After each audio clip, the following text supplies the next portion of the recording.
Kauan sitten joutui merenkuninkaan tytär Sintti perheineen jättämään valtakuntansa ja rantautumaan kuiville maille tyytyen siihen, mitä elämä heille tarjosi. Kunnes rakkaus lupaa kysymättä astui Sintin elämään. Siitä lähtien Sintin hartain toive oli muuttua ihmiseksi. Epätoivoissaan Sintti haki apua viemäreissä asuvalta Noidalta, jonka ehdot olivat ankarat. Sintin tulisi hylätä perheensä, ja jos rakkaus ei täyttyisi, olisi hän velholle velkaa 1 elämän verran.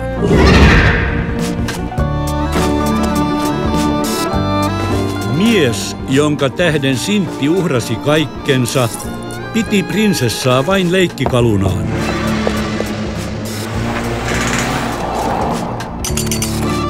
Kun Sintti vihdoin ymmärsi kohtalokkaan virheensä, lähetti Noita hänelle veitsen. Mutta rohkenisiko hän sitä käyttää?